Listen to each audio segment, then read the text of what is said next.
Yeah, betting man. I say Sky Temple. Nope, BOE. Glad I didn't bet on that one.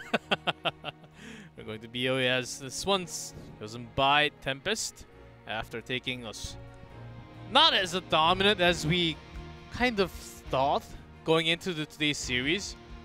But it will be BOE. And this one, of course, not the Tracer. Vala will matter a lot more here. Yes, With the Vala. cube. Maybe we'll see H82's Artan is coming out once more. Greymane. Ironically, as you say, it's not the better map for Tracer, but this is a map we've seen a lot of Sign Tracer. Feels like he just really likes using the hero on this map. Perhaps it's because of the open center and how you can freely roam around mounted on Tracer, which means you don't have to use your blink charges as much. Whereas if you're trying to roam on a 3-lane map, for example, when you go through mid, you will never be seen usually by the minions, and also you will be dismounted. But when you're going around this map contesting or trying to go for dive, as Tracer usually can remain mounted and be a lot more mobile. But yeah, in terms of racing, not going to be the hero you want here. To starting BlossoM, starting the draft with Genji. Feels like a fake ban. Not Genji's strongest map. I think this is saying ban Ariel so we can take ETC once more. Because Gondar, I think he's... Even if they lost game 1, I think he should be feeling pretty good after making those plays. I think that is a fantastic assessment. And the cool thing is, obviously, if Tempest wants to respect that pick, then they can get the Ariel. So that's why they don't ban the Ariel here. Because it's like, aha, you have to ban Gondar's ETC, right? But if you do that, then we're going to take Ariel. So they ban the S tier instead of taking the respect ban on the ETC, which I think will lead us into this. Vala is also a great choice here. So BlossoM has all the options, all the cards with this first pick with the Genji ban. They're going to take the Tassadar instead, though, not focusing on hero picks here, but really just flexibility. They're going for flex and actually focusing a little bit into Vala as they pick Tassadar up already. Ooh, but here comes Tracer and Morales. So every time I see Tempest on this map, I always have to feel like we're going into a Tracer comp. Did not expect it to be Morales-based this time, though. Thought we might see Lucio again. Let's see how this one is going to pan out. Morales with so much more escapability. Safeguard plus the healing makes Tracer a very happy cavalry, if you will. People are saying cheers and whatnot, and pulse bombs are flying. And Doomfist is back in the museum. Everything's going to be okay. We'll see. Morales actually prioritizing higher than Uther. Haven't seen that for a long, long time. Now with Morales picked with Tracer. What do they have? BlossoM? Okay. They can take that. They can just take Vala along with Uther if they want to do so. They can kind of take the reverse comp that we saw last game, right? They can actually take the Vala and the Lucio. And they don't have to pick Vala right now because they know that Tempest, isn't going to take it. Now, Tempest could ban it, but they gain the ETC. If they ban the Vala, they still have Greymane, so I think this is a safer pick to pick the ETC up in the Lucio early. And they also have Lunara as an option if both are taken away and banned at the same time. So I think that's exactly the line of thinking BlossoM is having right now, because ETC will definitely be banned if they picked Vala or even Lucio. Yeah, I think Lunara is quite good against Tracer in this comp if you take the Thornwood Vine. So let's see if they want to take. Obviously those are the two big picks here, right? The Greymane or Lunara. Cassia is also an option. You don't really think of Cassia as a hyper carry, but in Korea, basically exclusively she is, but used only against Greymane. I think the same principles apply against the Tracer in terms of blinds. I think we'll see a lot more Cassia starting from playoff, of course. I believe we're having the KT balance patch starting from the playoff. I believe so. Maybe into BlizzCon. And Cassia did get a slight buff, so maybe we'll see a lot more Cassia coming out from not just from Korea, maybe from all the teams in BlizzCon. Ooh, thinking of Johanna here, as they are definitely looking for some auto attacks if they ban Johanna. If they ban the Arthas, I think it leads towards a gray main pick. If they ban the Johanna, I think there's a lot more options available. Could even be a Cassie if they ban the Johanna. Going to be Arthas. So that leads me to believe this is a gray main pick. And this is now a kind of a choose the best counter situation for Tempest in terms of their tank. Because we saw Tyrael use last time for Tempest, right, with the Vala. Is that as strong here? You have to wonder what the DPS is going to be. If it's going to be something like Lunara, it's very strong. So something like Greymane, it's still strong, but it's not necessarily what they want. They might prefer to have the Murd in here. Arthas would have been the best option, but it's removed. You do have grenades to cancel the mosh pit, but if Morales is caught, so I think you need some more CCs, and Condemn may do it, and Blessed Shield oftentimes did it against the ETC. So there's the Johanna as a big counter to Oft, and also BlossoM was considering banning Johanna at the same time. The Johanna will, you know, blind the Greymane, interrupt the ETC mosh, so good utility pick here. So, what? I mean, is DPS Lunara or just? Yeah, I think you're looking at Lunara, possibly Greymane, and possibly the Cassia. Those are the three big ones here, and you obviously will pick up a solo laner. Maltha still available, and no Tyrael. Or so. Jimmy, he may come in here. You think it's gonna be Jimmy? No. I was gonna say because I don't think so. Like, not today. It's like, I don't know what's in your coffee over there, G-Clef, but don't share it with me. Look, it's going to be one of those three. I think Malthael's the best solo laner in this situation. Sonya and Zul'Jin. No one could have seen that coming. One guy read's like, no, I knew it was all along. I'm like, no, you didn't. Oh, yes. So we knew if there was any weird picks happening today, it was going to be BlossoM picking one. Yeah, certainly. And it works really well with Lucio and Tastar as well. You can also, if you time Sound Barrier correctly, after he uses Taz Dingo, you can basically, you know, do insane amounts of damage for forever when the Sound Barrier comes in, because you still survive through that after it expires if it's timed correctly. And, I mean, there's a lot of synergy between Zul'Jin and Lucio because you can maintain that low health. So, versus Sonya could maybe be the Malthael. Thrall, not out of the question, but pretty unlikely, you'd have to say. They could just put a Tyrael into this and go super all-in on the Tracer, have Tyrael as a solo laner. Artanis, H82, what's up? Okay. That's what's up, and he will go for the Immortal on the other side alone after taking the amateur opponent. This is a crazy draft from both sides. I love this coming out with the shield and the sustain, as you mentioned, from Lucio. I think BlossoM has a lot of damage, you know? Yeah, Sonya front line is pretty strong. I think if they can keep Zul'Jin alive, he's, even though I don't think ever seen this in Korea on this map, very good actually on the race if he's at the right amount of health because of his crazy attack speed. So we'll talk about this more, guys, as we get into game number 2. It's going to be on BOE. If Tempest wins it, they will take match point. Let's find out if they can do it.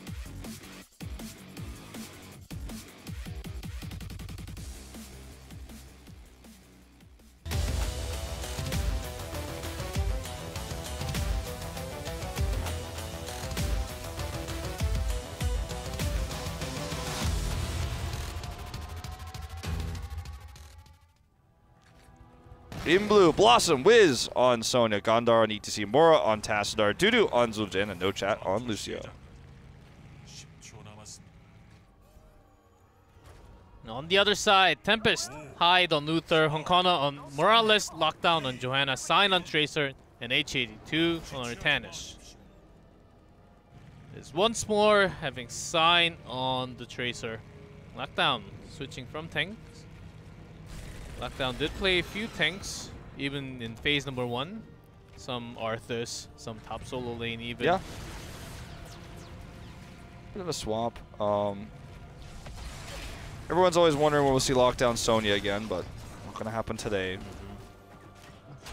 In Sign's interview, he said that this is the only hero that he will ever play DPS. He will never consider playing DPS full-time. It's only the Tracer. And the reason he gave, actually, was that he said that Honkono is such a good tank that it feels like it's okay to flex into the Tracer because Honkono's got his back. And that's mostly with the Tyrael, as we were talking about earlier. But in this case, Honkono is going to be doing his new support role, which he's been incredible at these past few weeks. So I'm actually more confident in this comp with Lockdown on the Johanna and Honkono on the Morales from what we've seen so far, especially with the Lucio in Game 1. And I like this a lot. Yeah, not just in Game 1, overall series even before. Honkono and Karazim, Morales, Lucio. I think he's a great support, to be honest. Yeah. Karazim and Lucio come to mind. I mean, the Morales we're seeing now is, you know, it's still in the early game, a minute and a half in, but impressive. Feels like we're going to see some revenge pulse bombs in this game. Gondar nearly dying to one just moments ago. As in this early game, Sign is just trying to farm as much hero damage as possible in order to build those pulse bombs for potential picks. Wiz, of course, known as this melee assassin. That's his favorite, and he gets to be on it with the top solo lane.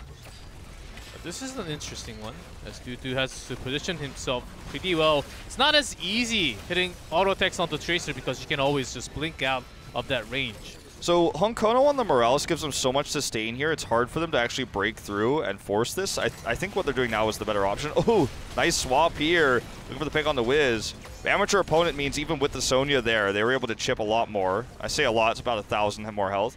But I don't think this is ever going to be a win for BlossoM if they didn't actually go and invade like that, which they did. Artanis goes back to the Immortal, though, and yet again, Honkono, because of his good positioning here, is able to basically nearly infinitely sustain these heroes. So Sonya has to go back up to try to challenge the Artanis. They're getting closer to contesting this Immortal, but with the blinds coming through, this is just going to always be slower than amateur opponent. And now, in fact, they've lost the battle here. Gondar's positioning great, but it's not good enough to save. Dudu does go down there, and Tempest is just going to walk back, re-heal up with the energy that Morales now has with the rework. And it's all going to be hunky-dory, taking now a 5k shield lead. And Tempest is very happy with the situation. In fact, BlossoM is just going to concede the point and head to lane to grab some soak, it looks like. Their sustain is insane, and every time Zuzin tries to do some damage in the front line, Sign blinks out of that range, make sure that Zuzin cannot do any auto attacks, and make sure they do burst damage, because if they don't do burst damage and Zuzin can sustain for a long time, then that's the timing that Zuzin will come in with the shield, with the sustain healing, and he will put out massive amount of damage. So Tempest already seems like they know how to deal against the Zuzin pick. This is somewhat worrisome from BlossoM. Yeah, I don't even know what they're supposed to do against it, to be honest. I'm not saying it's unbeatable or anything like that, but with how Tempest is playing it, I don't have an answer, especially because the Artanis pick makes so much sense. He's just simply going to sit there with the amateur opponent. He's a great soul laner, but also he serves this purpose in this stalemate two support battle. Morales wins, and you have Artanis winning against Sonya. Sonya can't prevent him from doing that damage. Obviously going to be much easier. Hold that thought. Sign is a crazy person. It's obviously going to be much easier on that first Immortal phase, but still, I think this sort of process will be repeated as we go into 2 and 3. Well, that's right. Sonya is winning the solo lane, though.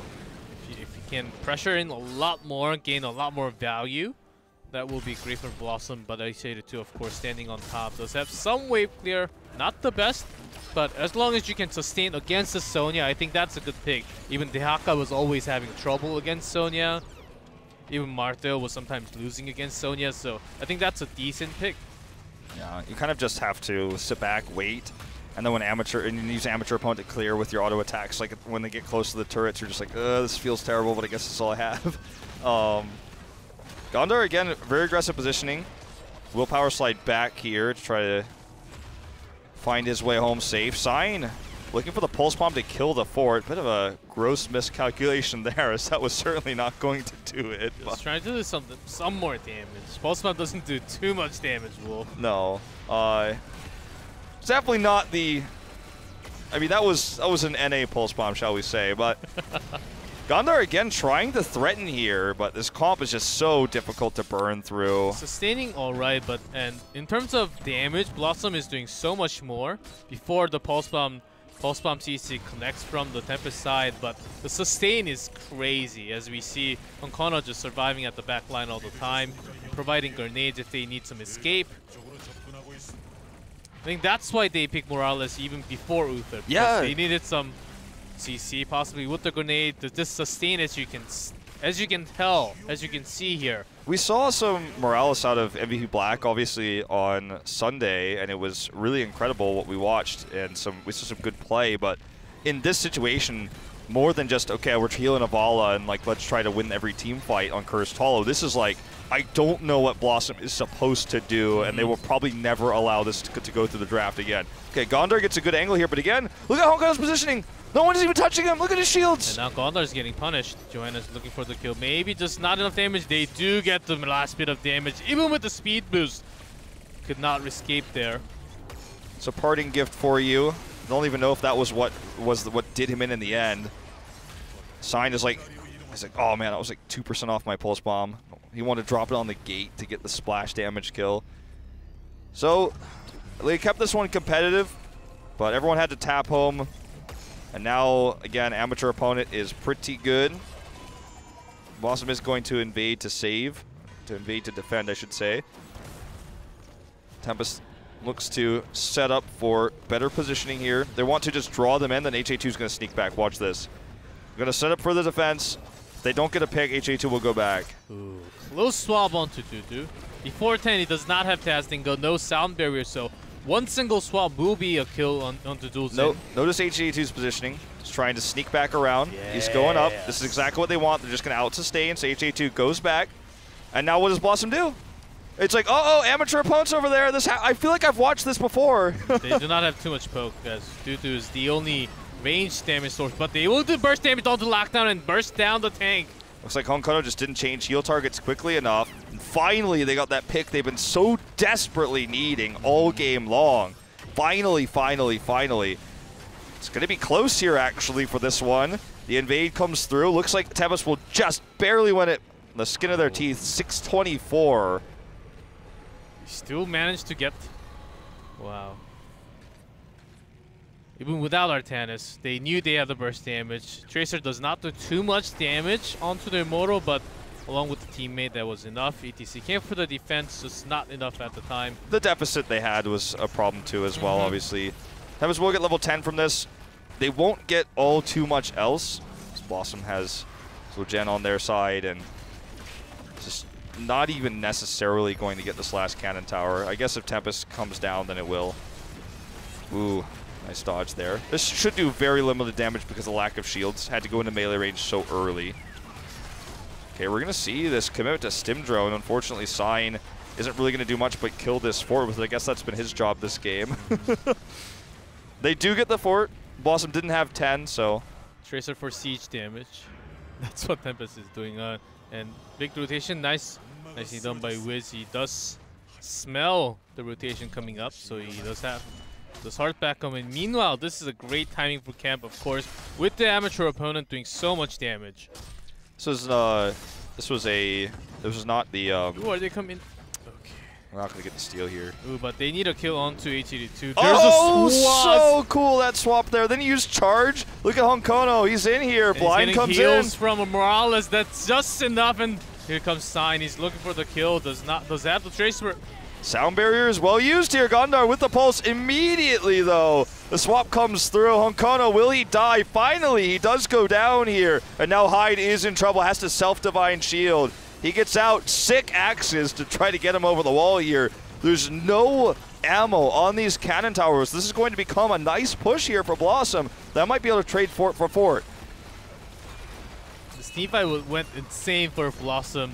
Tempest was scattered all apart, and so Honkono was having a tough time positioning himself. Where do I go? Tracer's all the way in the front. Who do I heal at the right moment? And it was caught in the mosh for a few seconds. I wonder. Do you think Honkono was in range to actually divine shield Honkono? Or sorry, if who's playing? Uther? Yeah, Uther. Whoever's playing Uther this game, I forgot. Yeah, Hyde. Why? That's totally drawing a blank. Do you think Hyde was in range to actually Divine Shield Morales? I think that could have been the better play. He cleansed Morales, but Morales could not escape the mosh at the time. Maybe Hyde thought cleanse was enough for him to escape the mosh, and he could not at the end. But it was cancelled right after it. Yeah, I feel like if he Divine Shielded Honkono, then HA2 lives longer, Lockdown lives longer, then maybe it's a better fight. But it's hard to make those decisions on the fly, and this is just another one of those great plays from Gondar on this hero that they prioritized so heavily over the Vala. They lost the Vala, but even before the team fight, that was a sick swap coming out from H82. Just having that kind of understanding of the hero. Yeah. That's exactly why we say Artanis for H82 all the time. Gondar again, nearly getting the pick. Survives with all the damage. Morales is OP. Okay, we're going to see the stim drone come in now. Sign does have that here. You can see the damage comes in insanely quickly. It still has to reload, obviously, but will do quite a bit of damage in this moment, but not enough.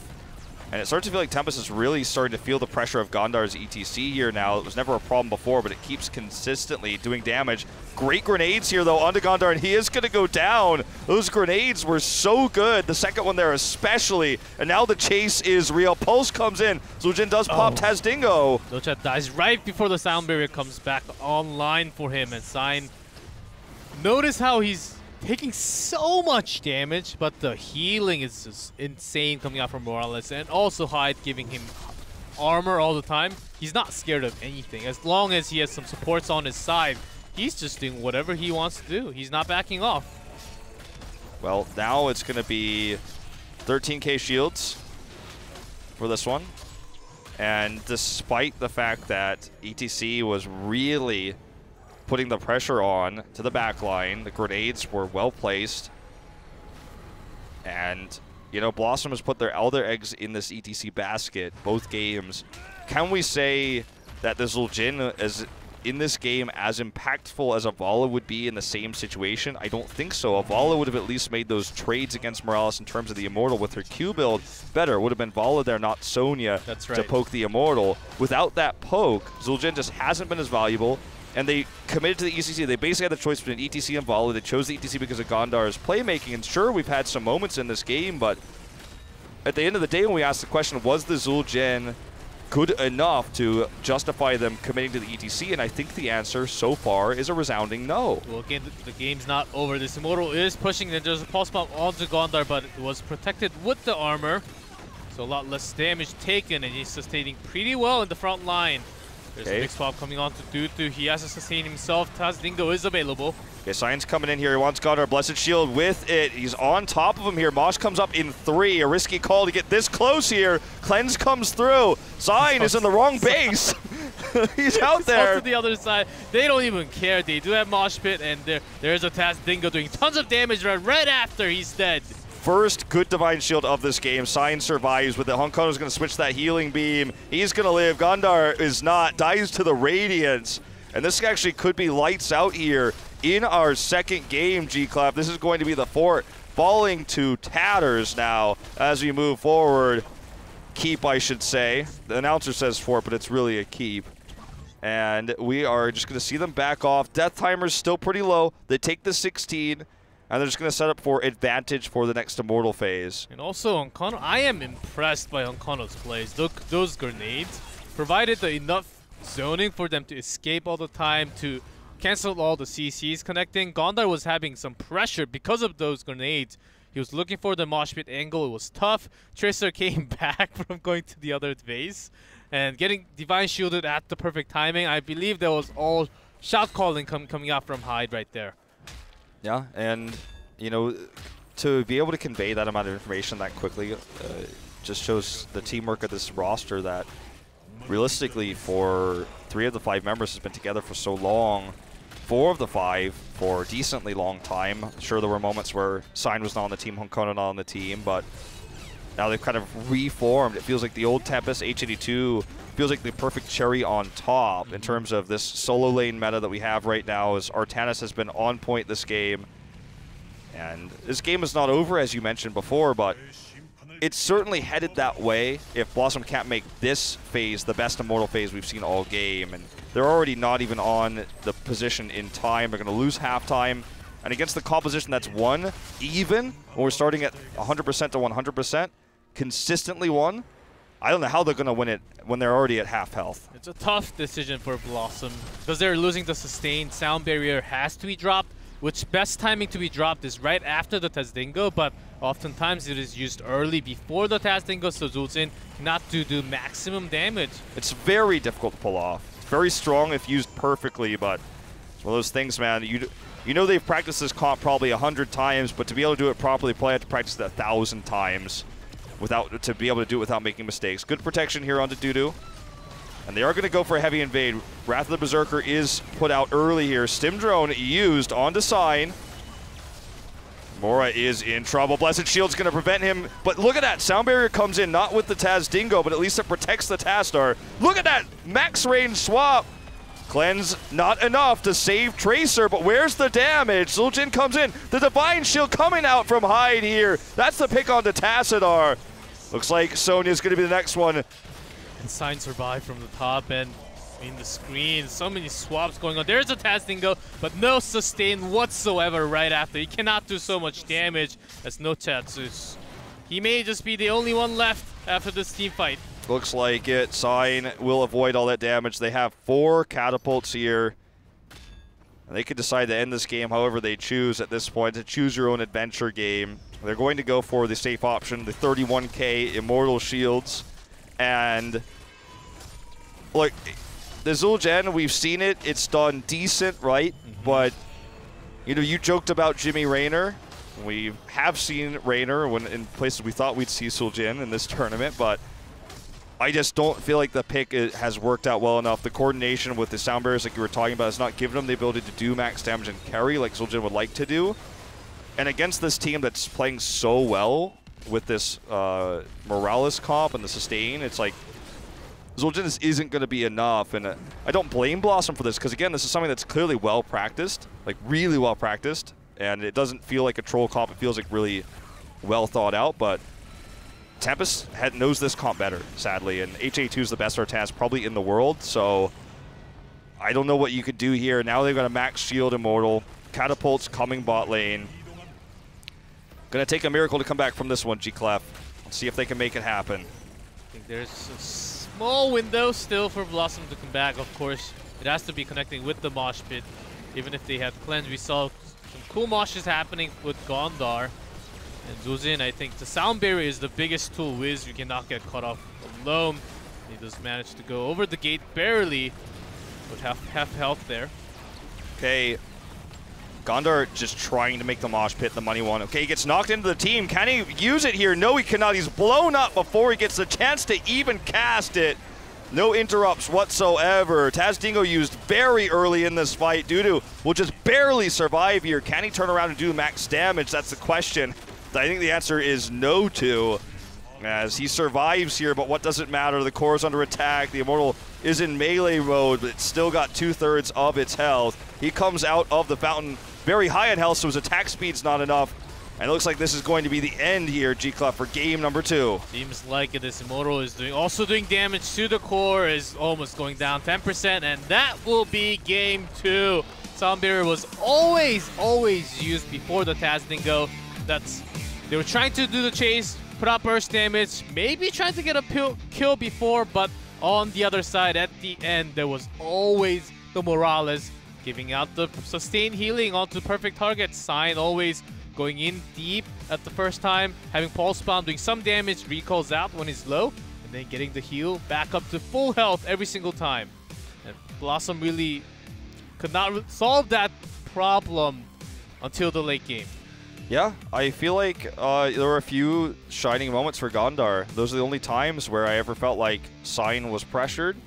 And sadly, because that was the only way they could make this happen, that's why they had to play Zul'jin, or at least that's why they felt like they had to play Zul'jin, because they had to take the ETC over the Vala.